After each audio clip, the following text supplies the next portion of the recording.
Hello, everyone. My name is Jeff, and this is the Promised Neverland Episode 6 review. With me, as always, are Coby and Torie. Yes, we're here. Hello. Yeah. Thanks for welcoming us in, you know?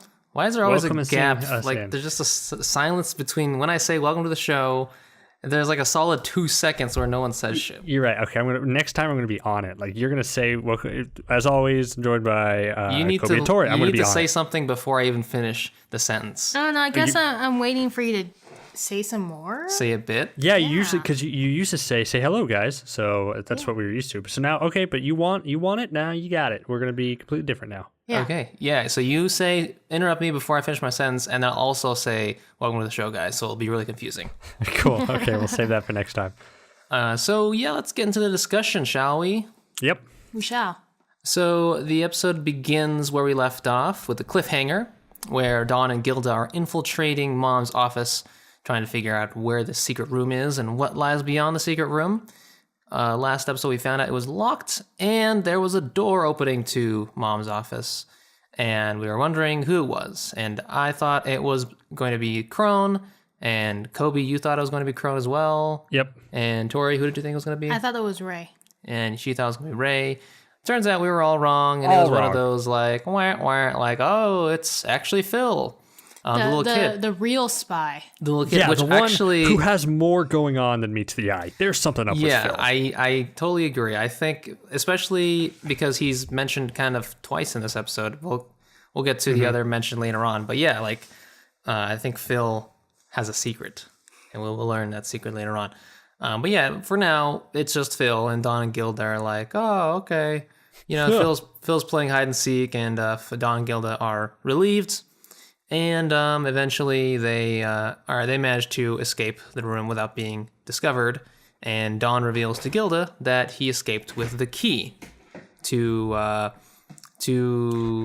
the To break back in, so they escaped once, and then they decided to press their luck even more by going back to the room to investigate the secret locked door. Yeah, Yeah. so stupid. It's like you risked it once. Why are you gonna? You literally almost got caught. And Yeah, so Yeah. and we'll get to that point. But yeah, like so Dawn, he basically pickpockets Mom. He just kind of bumps into her and then runs past. And then Mom kind of has that like, huh? Something's going up. Something's fucky around here. So that's the Dawn and Gilda side of things for now. And then we jump back to Emma, Ray, and Norman, who are continuing to plan their escape. And their escape has to involve 3 things. One, it has to involve actually escaping the farm safely. 2, they have to figure out what the outside world is like so that, they have as much information as they can to actually survive. And then 3, once they survive, they have to be self-reliant, essentially. So right now they're in phase 1, and the first step in that plan is to scale the wall. And their plan is to figure out what's beyond the wall, see if there's any problems that they have to account for.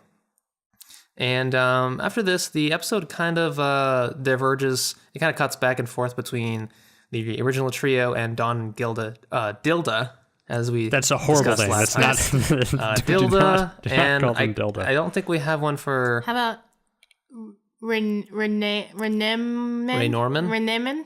Renorman. Renemen. That's just Norman. Oh, yeah. Norma. Neme. Neme. It's a work in progress. We'll get there. Neme, yeah, Neme. We'll just go with Neme. So we'll jump back and forth. I'll stick with one storyline for now, and I guess we'll start with the least dramatic one, which is the original trios. So Emma is wanting to introduce Norman and Ray to a special someone, and it turns out the special someone is someone who's been stamping their name into the inside cover of various books. They assume that this is the owner of these books, but what's curious about them is that this stamp, this seal that this person has, his name is, I think, William Minerva. Yes. William Minerva's seal have inconsistencies amongst the circle. The symbol is essentially a circle around an owl. And, some of the circles have breaks in them. And essentially they come to the conclusion that these are Morse codes. And by translating the Morse code, they get different words like farm and monster and Trust. doubt. Basically all things pointing to sort of revealing the fact that they are on a farm. So Emma concludes that, this must be an ally on the outside world because this person is sending these secret messages via book stamps in order to tell them the impending danger that they're in. So whoever this person is, they assume is an ally. And if they can just get a hold of this ally, then, things are looking up. Things are on the up and up. Have you guys ever played with like a stamp kit or made your own stamp? No. Have No? you, nerd? Yeah. Aw. Stamp sorry. nerd. No, I've not played with stamps. Well, like in my art class, we made our own stamps and then we stamped them. Oh, that's We cool. don't put enough ink on them. Sometimes it doesn't like completely. So it's all like an accident. yeah. Yeah, just a normal classic book Yeah. thing. It's like, it spells out trust, and I think it's like it's hard because so the point of this, it leads to 2 books, right? Like that they have to like, or at least like a mythology book. Yeah, so and it concludes with a mystery unsolved, which is there's 2 books. One of them, the seal is complete, i.e. the circle is full. And then the other one spells out a word, and I forgot what the word was already. It was like, was it? Promise? Oh, yeah, it was promise. It was promise. And so they think there's something special about these 2 books in particular that'll help them decode the rest of the secret message. Well, what was the promise book about? They don't mention it, right? Well, they said that one of them was like The a mythology. mythology, and the other one was like an adventure book or something like that. the adventure book. That's what it was. But I don't think they specified which was which. Man, what a complicated system. Can you imagine? Okay, I'm gonna send all these books into this farm to warn the kids. So I'm gonna put a lot of words, like trigger words, so hopefully they find all of them in this massive library. And then they'll find that one of them isn't like the other ones in terms of my Morse code that I've set out for these 12-year-olds. And that's gonna be the 2 that they're gonna need in order to survive. And then to top it all off, I really hope they read Morse code. Because if none of them read Morse code, Yeah. then what's the point? Well, I mean, that's what real life ciphers can be like. I mean, especially in a world dominated by demons, you have to make it complicated, or else it's going to be found out pretty easily. Well, It has to be obtuse, Okay. Well, let's bring up something that you wanted to bring up earlier about who found out about these seals. Right. So we already learned earlier that Phil was the one who just so happened to peep in on Dilda as they were about to sneak into the secret office. Emma mentions that Phil was the one who mentioned to her that there were seals in this book. So Phil has been mentioned twice now. I don't think they would, just have like a random character be the one to fill them in on information and also be the one that bumps into Dilda when they sneak in. I think Phil is a spy. But he's a good spy or a bad spy? Well, a theory that I have is maybe the William Minerva thing is a red herring, which would be kind of like it would be kind of a shitty thing narratively, just because like, oh, there's this mystery that goes nowhere. But I mean, we've had several answers to the mysteries throughout the show so far. I think it's fair to have one that doesn't actually go anywhere and is more of a trick. So if Phil is a spy, he would reveal this information to Emma in order to lead them astray, kind of thing. So this could just be, I mean, like, what are the odds that all these books end up in the same library, right? Like, I don't know, like, why, and they're all from the same person? Like, William Minerva, he just donated all his books at once, and then this one farm is like, yeah, we'll take those books, and now we have all this I don't know how the book books. collection goes in the future. In the Demon Farm. I'm thinking more likely, fake plant. Yeah, go ahead. That's it. Yeah, it seems more likely that it would seem like the William Minerva would be the one stamping them at the farm himself. Like he was a kid that was leading these clues away. Like maybe there was an escape that that attempted earlier. Like he was the leader of another rebellion before this. And then he left these clues for later when he knew that he was going to get caught. Because it seems more likely that those clues would come from the inside than the outside. Well, that's my theory. Okay, well, my theory is the opposite of Jeff. I think Phil is a spy, but for the outside team. I think that he was a kid put into the farm with information, because they've already talked about Phil in the past and said that his test scores are already pretty high. So he's true. So he's one of the smarter kids. Nice. Yeah, they did. Yeah. So I think he's like a secret smart spy from the outside world, trying to clue in some cues to the other kids to kind of help them out. Interesting. At least we're all in agreement that Phil is something special. That he's going to be the key to something going forward. Totally agree. Mm-hmm. And you know what?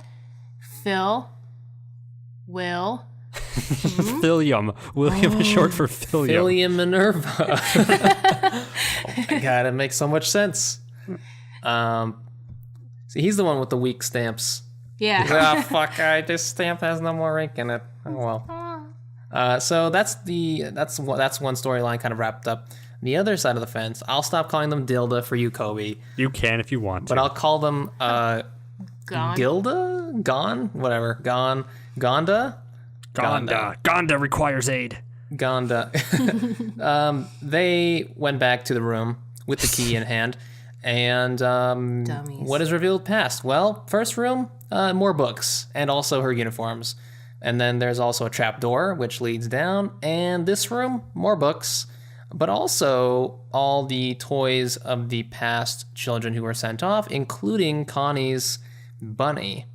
And it is at this moment that Gonda kind of pieced together, like, well, you know, first they say, well, Emma was right. Like they were sent off, they were sent off to bad people, and because otherwise they would have sent this bunny to her. And then Dawn's like, well, you know, Norman said, or Ray said, we'd all be doomed if, you know, the sister finds out. What did he mean by that? Are they hiding something from us? Do we all actually die? And so basically the seeds of mistrust get planted, and they start to doubt the people that they are working with. And of course, the one last secret compartment to be found contains I don't know, like a radio, this transmitter, basically behind another secret door. Yeah. So this was like a 3-level secret room. There was the first secret door. There was a trap door that leads to more secret room, and then there was another bookcase door behind that one. So there's a very intricate hideout. You would think that Mom would think that someone would eventually find this to create so many different levels. Like, Yeah. what's up with She that? was prepared. I guess so. But yeah, so it's basically the same radio transmitter thingy that Mom was speaking through several episodes ago. And of course, at this very moment, Mom is in the room, and they hear her, and they are like, oh shit, we gotta go. And a very tense moment ensues where they're trying to leave without any noise, but then they make a little noise, and then Mom's like, oh shit, we gotta go. I'm gonna go investigate. And then this little kid comes in to distract Mom, and this kid's like, hey, I found your key. And then Mom's like, oh no. But Dawn and Gilda eventually escape. Essentially, they make it out scot-free twice. I don't understand Lucky how they dogs. get out that second time. Yeah, I don't know. I thought they were behind Mom's hidden door. So Yeah. I didn't get how they... Okay, so I believe in the last episode, it was established that it's like connected, right? Like there's her office and then her bedroom. And I guess it's like a two-way passage. Like you can get in there through the office or her bedroom. Sure. I think. I don't know. Okay, yeah. I vaguely remember something like that I happening. remember that because they said sometimes she's either in her office or sometimes she's either in her room. Mm-hmm. And that's why they believed they were connected. Okay. Yeah. So yeah, secret room, 2 passageways. They go out the other way. And and I guess they just kind of drop the key off, and then the kid finds it and gives it back to her, like right away. Yeah. So yeah, and then we get off to the conclusion of the episode where Dawn and Gilda basically tell Ray, Emma, and Norman that they did in fact sneak into the room, but Dawn is frustrated, and he says, hey, tell me the truth. What the fuck's happening here? You're not telling us everything. And sure enough, Emma and Norman basically spill the beans, and they tell them about the farm and how they're all just their destiny is to be eaten by these demons. And of course, Dawn and Emma are Gilda. Gonda are visibly pissing their pants. Yeah. And then Dawn does that, that anime thing where he's so pissed off and he starts laughing. and then he punches the shit out of Ray and Norman. Yeah, he does. And these Like, are it's some not forceful anime punches. They really are. Like, I thought it was like a fighting anime. Those Yeah. are like these are 12-year-old kids, but those are really well animated punches. Yeah. Well, see, the thing is, Ray and Norman, they're not athletic like Emma is. And that's why Don pulls his punch against Emma. He's about to punch her, but, he's like, Emma's pretty athletic. She will dodge it. I think she'll weave dodge around it, or she'll punch me back. Yeah, it'll be much harder. I'll get hurt. Yeah, so it's a very emotional scene, and Don concludes with, can't you guys trust me? Put a little faith in us. We're family. We're siblings. Why do you gotta hide this shit from us? You feel like you have to protect us, that kind of thing. And then Don goes outside, and he's like, actually, it's me. The reason they want to protect me is because I'm weak as fuck. I need to get stronger. True. And then Emma, Ray, and Norman go outside, and they comfort him, and they're like, you know what? Sorry, we'll tell the truth. And sorries and apologies are had all around. Everyone says sorry to each other. And a renewed sense of trust is found within this new team. Yeah, it was an okay, I guess, storyline. I guess it was necessary, but I guess two things about it that like tip the scales for me. It's like, one, I kind of wish the dramatic impact of them keeping Connie's death to them had more of an consequence. Yeah. Because it really didn't. Like, it thought, like, one, it could, like, because then if Dawn and Gilda maybe somehow died while they were in the room searching for answers, in some way, then that goes back to them not telling them the truth, and from their results led to their deaths because they weren't being truthful with them. That would have some weight to it. Or as opposed to something down the line about keeping it kind of threatens to derail the plans, but by keeping their deaths to them, to themselves for a short amount of time, and then them just telling them now in this episode, and then them all reconciling and all have one big, happy family. It's like an okay moment, because I mean I really liked Dawn's line. Like, I'm starting to like Dawn as a character now because of this episode. Gilda hasn't had much to do yet, but Dawn, when he was just like, I understand that I'm not smart, like we're not as smart as you guys, but like you can trust us, and I want it doesn't work if you're not trustworthy with us. Like that whole speech was really good, and I like that, but it just didn't meet expectations in my mind of where that was going to go. And that's hard for when a show is so good for so long that you expect it to deliver these game-changing like twists and expectations.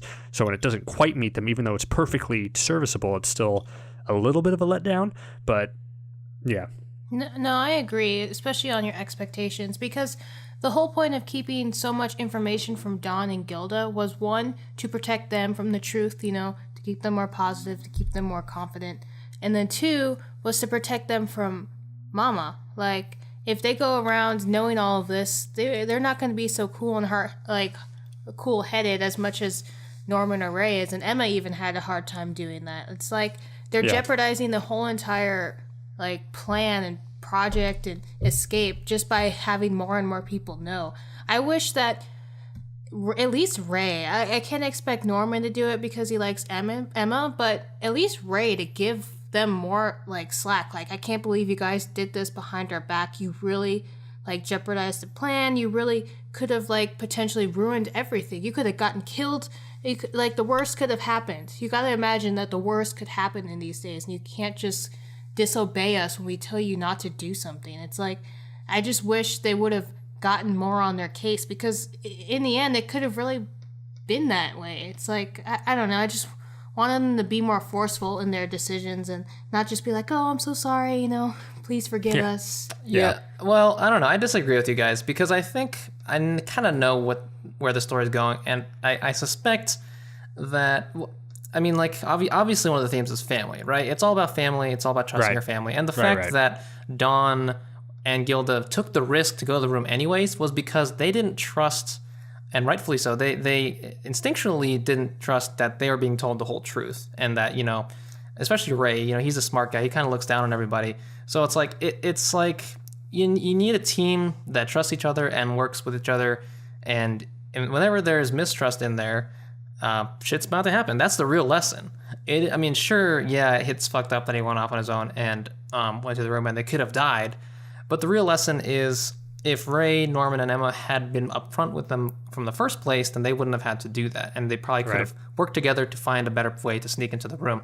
Additionally, I think that all the internal conflicts within this little orphanage is not actually going to play a big part in the actual escape. I think all that stuff is going to be resolved before the escape because, like I said, the theme is family and trust and working together. And at the end of the day, yes, there's going to be little conflicts in between the members of the siblings, but ultimately they're going to resolve those and they're going to learn to work through them and learn to work together in order to ultimately escape this really terrible situation. Because this anime is kind of dark. Like, it starts off really dark. You know, in the first episode, a kid dies, there's demons.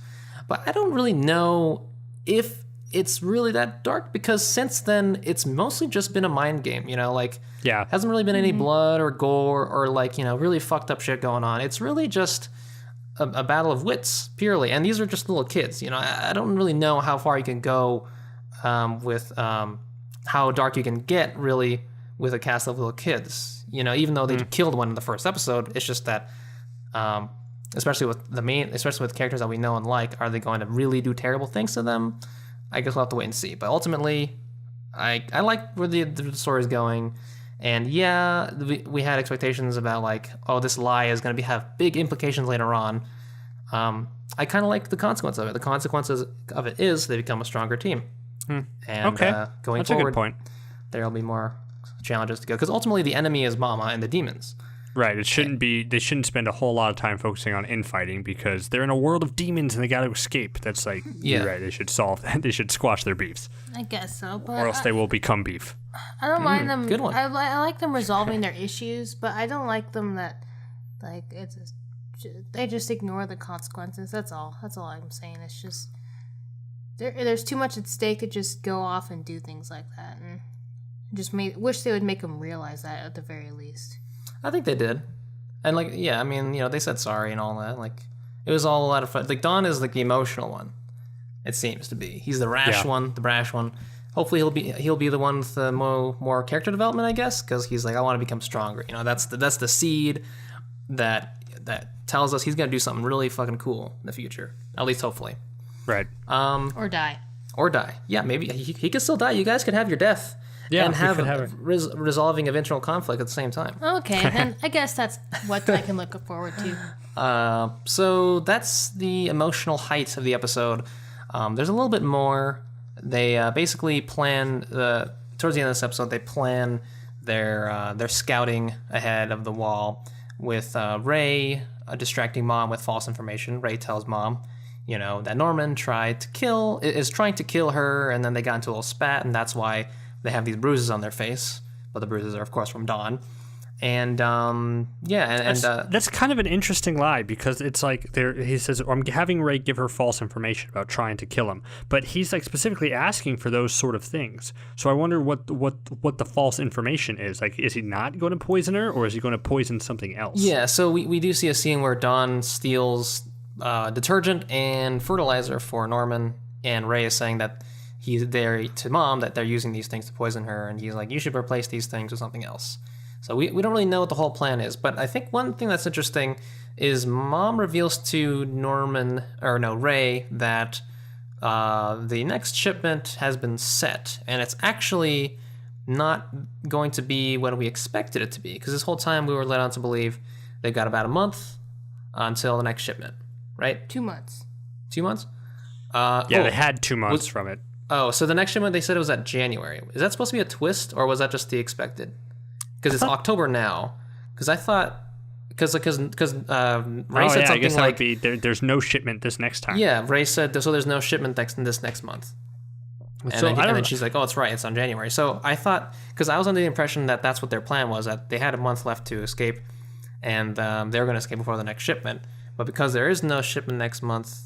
Is that like a revelation? Like, oh, they actually have more time? No, but it's supposed to be a revelation. But what it is, which I'm almost sure it is, it's Mom giving Ray false information. I'm sure the shipment is completely still on track, but she is lying to Ray and saying the shipment doesn't come until there's no shipment next time. There'll be one in January instead, because I think she's trying to weed out whether if just in case Ray isn't trustworthy anymore. Because I bet she has her doubts. And then as the let's see, we've got Dawn. Oh wait, yeah, I've realized because in the scene with Ray or Norman looking through Ray's bed, and he sees Right. Oh yeah, that's the next thing, right? Yeah, I actually forgot a few things in this sequence, but essentially, yeah. So Norman is he's shuffling through a hidden panel in the back of Ray's bed for some reason, and he finds something in there. We don't know what it is, but whatever it is, Norman's pretty happy to see it because he says, "All this so the two of you can escape," which is he's repeating what Ray's saying, and he says, "Oh, Ray, you are truly amazing." Well, so whatever is in there is something good. Well, you know what? Juicy. I'm changing my quote. You know what? My theory, actually. I think Ray is William something or other. You think he's William Minerva? Yes. I thought William Minerva was William Minerva. No, I'm actually changing. You I'm can't changing have it. William Minerva. William. Doesn't make any sense. Ray is doing this because going back to last weekend, just like helping the two of you escape, because all of Ray's focus is to help people escape, but not himself. I think Ray plans to die there. Ray does not plan on escaping. He is going to stay behind, sacrifice himself, and to make sure his friends succeed. Before he knew he was going to save them, I think he was leaving these clues to people so that somebody could find a way out if necessary to try to. Because they even said the line there. It's like, Ray, I'm surprised Ray didn't find this because he's always reading books. So I think and Ray doesn't come clean about this because he's holding it to himself about how he's going to stay behind, and he does not plan on escaping. That's what it boils down to. Okay. I like that theory. But then it comes to wonder, how much does Ray actually know? I want to know that. I want to know how he knew. Yeah, how he Did found out. he see an execution just like they did, kind of thing? Yeah, Probably. I guess hopefully we'll find out soon. Yeah. Let's see, 2 more scenes to go. I think the one scene I forgot to mention was Emma and Norman have a little conversation, and actually just before Norman investigates Ray's hidden panel, Emma basically tells Norman that she has her own plan for how everyone's going to succeed. And of course, we don't hear what the plan is, but Norman basically agrees to it, and Emma's like, should we share this with Ray? And Norman's like, nah. But then he says later on, you know, he'll bring it up with him sometime soon. So I'm not sure if he's going to keep it a secret from Ray or not. And then Emma's like, hey, you think he's actually going to let everyone escape? And Norman's like, yeah, I think so. Which is a blatant lie. Norman does not think that. Or does he? Can he convince Ray that everyone can survive, including him? Well then, Coby, do you change your theory that Ray is trying to get everyone out but himself? No, I still stick with that theory. I think Ray is going to help his friends. He's going to help. No, he's helping Emma and Norman only. Like, that's all he really cares about. So then, what do you think about the deal that Ray made with Norman a couple episodes back? About Blatant lie. Oh, okay. I think he was bullshit. I think Norman knows that, and Ray knows that. Maybe it's code for leave everyone behind, but really what he means is leave me behind. Yeah. Something like that. I don't know. Yeah, and then the final scene is Norman, Emma, Dawn, and Gilda are all on their way to the wall, and Norman's telling Emma, yeah, Mom is being distracted by Ray, and as for Sister Crone, I have a plan for her. And of course, just out of nowhere, Sister Crone is actually spying on them and has her creepy-ass face, got a Joker-esque, big-ass grin, distorted face and everything. Very scary. And she's like, I was spying on you the whole time. I heard the whole discussion in the dining hall. You guys are the ones that know the secret. And so she offers help. She's like, hey, you want to join forces? And that's the cliffhanger of this episode. Well, It's funny because we expected that to happen at the start of this episode when we thought Sister Crone was going to walk in. Yeah. So it's funny that it got Happened there. at It the just end. took the episode. Well, do you think that Sister Crone was actually there, like, oh, here she comes, blah, blah, blah? Like, because literally Norman says, I have a plan for her, and then she comes out. Mm-hmm. So do you think that this is part of Norman's plan? Could be. Ooh, That's possibly, yeah. I mean, it is a little too convenient that she appeared out of nowhere. Although, I don't know. I would be open to it being an unexpected wrench in the works. Because I think the kids have had a pretty good handle on things for a while. I want to see some moves, some big moves played by the other side for once. Yeah, Because right now it's been a lot of planning and a lot of, for the most part, things going their way for the kids. I want to see Sister Crone do something that'll kind of trip them up. Because so far it has been a lot of internal conflict. Not even that much battle of wits going on with Mom so far. So hopefully Sister Crone is able to do something that Norman doesn't even expect. I guess we'll find out next episode.